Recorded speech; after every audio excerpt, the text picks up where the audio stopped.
ഫെബ്രുവരി 7 സംസ്ഥാന ബജറ്റാണ്. ഇക്കൊല്ലം തദ്ദേശ തെരഞ്ഞെടുപ്പാണ്, അടുത്ത കൊല്ലം നിയമസഭാ തെരഞ്ഞെടുപ്പ് വരുന്നു. അതുകൊണ്ട് തന്നെ ജനങ്ങളുടെ പ്രതീക്ഷ കൂടുതലാണ് ബജറ്റിന്മേൽ. ഒപ്പം ധനമന്ത്രിക്ക് അതുകൊണ്ട് തന്നെ പ്രതീക്ഷാ ഭാരവുമേറും. മന്ത്രി നമ്മോടൊപ്പം ചേരുകയാണ്, KN ബാലഗോപാൽ ചേരുന്നു. എങ്ങനെ വലിയ പ്രതിസന്ധി കാലഘട്ടമാണ്, അങ്ങനെ ഓരോ ബജറ്റിൻ്റെ സമയത്തും പറയാറുണ്ട് ഞെരുക്കമാണെന്നല്ല, ഞെരുക്കിക്കൊണ്ടിരിക്കുന്നു എന്നുള്ളതാണ് പറയുന്നത്. എന്നാൽ തുറന്നു പറയുന്നെങ്കിലും ചെലവിൻ്റെ കാര്യത്തിൽ ഒരു കുറവും ഉണ്ടായിട്ടില്ല. ഒരു വർഷം ഒരു 50,000 കോടി രൂപയുടെയെങ്കിലും പലതരത്തിലാണ് നമ്മുടെ വെട്ടിക്കുറവ് വന്നത്. അപ്പോൾ കേരളത്തിന് കിട്ടാനുള്ളത് ഇങ്ങനെ കിട്ടേണ്ടത് തരുന്നില്ല എന്ന പ്രശ്നമാണ് പറഞ്ഞുകൊണ്ടിരിക്കുന്നത്. ഈ കരയുന്ന കുഞ്ഞിനെ പാലുള്ളൂ, പക്ഷേ നമ്മൾ എത്ര കരഞ്ഞിട്ടും നമുക്ക് ഒന്നും തരുന്നില്ല. വയനാട് അടക്കം പരിഗണിച്ചില്ല എന്നുള്ളതാണ്. അപ്പോൾ ഈ 2,000 കോടിയുടെ വയനാടിൻ്റെ പാക്കേജ് അടക്കം ഉൾക്കൊള്ളാൻ നമ്മുടെ ബജറ്റിന് സാധിക്കൂ? അവർ തരുന്നില്ല എങ്കിൽ പോലും നമുക്ക് അവിടുത്തെ ആളുകളോടുള്ള മിനിമം കമ്മിറ്റ്മെൻ്റ് ഉണ്ട്. ആ ടൗൺഷിപ്പ് ഉണ്ടാക്കുക, ബാക്കി കാര്യങ്ങൾ അത് ചെയ്തു തന്നെ മുന്നോട്ട് പോകും. അതിനുള്ള വഴി നമ്മൾ കണ്ടെത്തും. കാരണം അത് മാറ്റിവെക്കാൻ കഴിയുന്നൊരു ചിലവല്ല. പരിമിതിയും ബുദ്ധിമുട്ടും നമുക്ക് ഉണ്ടാവുന്നുണ്ടെന്നുള്ള പ്രശ്നമുണ്ട്. എന്നാലും ജനങ്ങൾക്കുള്ള ക്ഷേമ പ്രവർത്തനങ്ങൾ കുറയ്ക്കില്ല. കഴിഞ്ഞ ബജറ്റിൽ ക്ഷേമപെൻഷൻ വർധന സംബന്ധിച്ച നിർദ്ദേശം ഉണ്ടായില്ല. പക്ഷേ LDFൻ്റെ ഒരു പ്രഖ്യാപന വാഗ്ദാനമാണ് 2,500 രൂപയിലേക്ക് എത്തിക്കുമെന്നുള്ളത്. അതെ, അത് LDFൻ്റെ പ്രകടന പത്രിക വാഗ്ദാനം പറഞ്ഞിരുന്നു. അന്ന് വാഗ്ദാനം പറയുന്ന സമയത്ത് ഉണ്ടായിരുന്നേക്കാളും വളരെ വ്യത്യസ്തമായിട്ട് നമുക്ക് നേരെ ഈ സാമ്പത്തിക ഉപരോധം വന്ന ഒരു ഘട്ടം കൂടിയാണ്. അപ്പോൾ ഈ ചില കാൽക്കുലേഷൻ വെച്ചിട്ടാണ് നമ്മൾ പറയുന്നത്. നമ്മൾ അതിലേക്ക് എത്താൻ വേണ്ടിയിട്ടുള്ള ശ്രമങ്ങൾ തന്നെയാണ് നടത്തുന്നത്. എന്തായാലും ക്ഷേമകാര്യങ്ങളിൽ മുന്നോട്ടല്ലാതെ പുറകോട്ട് പോകുന്ന പ്രശ്നമില്ല. 900 രൂപ കൂടെ വർദ്ധിപ്പിച്ചാൽ മാത്രമേ ആ ലക്ഷ്യത്തിലേക്ക് എത്തിയുള്ളൂ. അതിന് സാധ്യത ഉണ്ടോ? സാഹചര്യങ്ങളുടെ കാര്യം പിന്നെ വരേണ്ടതാണ്. നമ്മളൊരു എക്സ്പെക്ടേഷൻ പറഞ്ഞതാണ്. പക്ഷേ ഇതെല്ലാം ഇത്രയും സാധനം തന്നെ ഇല്ല. കഴിഞ്ഞ പ്രാവശ്യം ശമ്പളം തന്നെ പലപ്പോഴും നിന്നു പോകുന്ന സ്ഥിതിയിലേക്ക് എത്തിക്കാനാണല്ലോ ശ്രമിച്ചത്. അപ്പോൾ ഈ LDF സർക്കാരാണ് ഇതിൻ്റെ ഗ്യാരണ്ടി എന്ന് ജനങ്ങൾക്കും അറിയാം, ജീവനക്കാർക്കും അറിയാം, പൊതുവിൽ എല്ലാവർക്കും അറിയാം.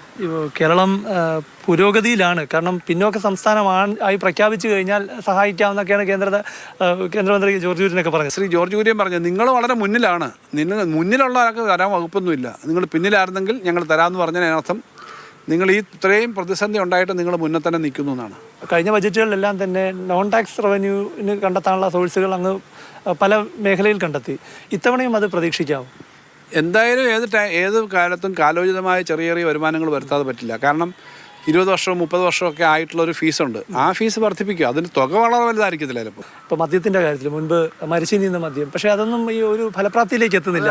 അപ്പോൾ ഇപ്പോൾ ഈ ബ്രൂവറി ചർച്ച ചെയ്യപ്പെടുന്ന ഒരു അവസരത്തിലാണ് ഇത് ചോദിക്കുന്നത്. നമുക്ക് മരച്ചീനിയിൽ നിന്നോ മറ്റ് സാധനങ്ങളിൽ നിന്നോ ഉണ്ടാകുമ്പോഴത്തേക്ക് അതിന് 70-80 രൂപയിലധികം ആവും ഒരു ലിറ്ററിന്. നമുക്ക് പക്ഷേ പുറത്തെ സ്റ്റേറ്റുകളിൽ നിന്ന് മൊളാസസിൽ നിന്നും മറ്റും ഉണ്ടാകുന്ന സ്പിരിറ്റ് ഇവിടെ വരുന്ന 60 രൂപയ്ക്കോ മറ്റുമൊക്കെയാണ്. അപ്പോൾ ഇവിടെ അത് ഉണ്ടായിക്കഴിഞ്ഞാലുള്ള ഗുണമെന്ന് പറഞ്ഞാൽ നല്ല കൃഷിക്കാർക്ക് വരുമാനം കിട്ടുന്ന തരത്തിൽ ഉള്ള കണ്ടുപിടുത്തങ്ങൾ വന്നാലേ പറ്റൂ. അല്ലെങ്കിൽ അതിനുള്ള പ്രോസസ്സ് വേണം. അങ്ങനെ ഉണ്ടെങ്കിൽ കേരളത്തിനകത്ത് 10,000-5,000 കോടി രൂപ ഒരു വർഷം അധികമായിട്ടുണ്ടാവുക എന്ന് പറഞ്ഞാൽ വലിയ മാറ്റമല്ലേ. വെള്ളത്തിൻ്റെ പ്രശ്നമൊക്കെ പറഞ്ഞിട്ടാണ് വിവാദം ഉണ്ടാക്കുന്നത്. അവിടെ വെള്ളം കിട്ടില്ല, വെള്ളം അങ്ങനെ ചൂഷണം ചെയ്യില്ല എന്നൊരു സമീപനം ഗവൺമെൻറ് പറഞ്ഞിട്ടുണ്ട്. അപ്പോൾ അനാവശ്യ വിവാദം ഉണ്ടാക്കാൻ ശ്രമിക്കുന്നേ ഉള്ളൂ. വിഴിഞ്ഞത്തിൻ്റെ കാര്യത്തിൽ ഒരു സഹായം ഉണ്ടായില്ല. നമുക്ക് ഈ ഫണ്ടിന് വൈബിലിറ്റി ഗ്യാപ്പ് ഫണ്ടിൻ്റെ കാര്യത്തിൽ കേന്ദ്രം സ്വീകരിച്ചൊരു സമീപനം അത് തിരിച്ചടിയായിരിക്കുമ്പോഴാണ് ഈ ബജറ്റിലൊന്നും ഉണ്ടാവാത്തത്.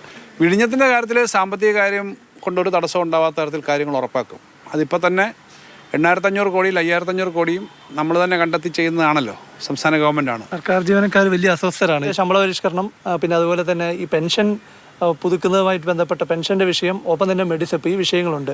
ഇതിലെല്ലാം തന്നെ അവർക്ക് പ്രതീക്ഷയ്ക്ക് വകയുണ്ടോ? മെഡിസെപ്പിനെ കൃത്യമായി കൂടുതൽ മെച്ചപ്പെട്ട തരത്തിലേക്ക് നടത്തുക എന്നുള്ളതാണ് നമ്മുടെ ഒരു കാഴ്ചപ്പാട്. അത് സംബന്ധിച്ച് ശമ്പള പരിഷ്കരണം നടപ്പിലാക്കിയില്ലായിരുന്നെങ്കിൽ 20,000 കോടി രൂപ ഒരു വർഷം അധികം വരത്തില്ല. അത് ഈ ഗവൺമെൻറ് നടപ്പിലാക്കിയേ.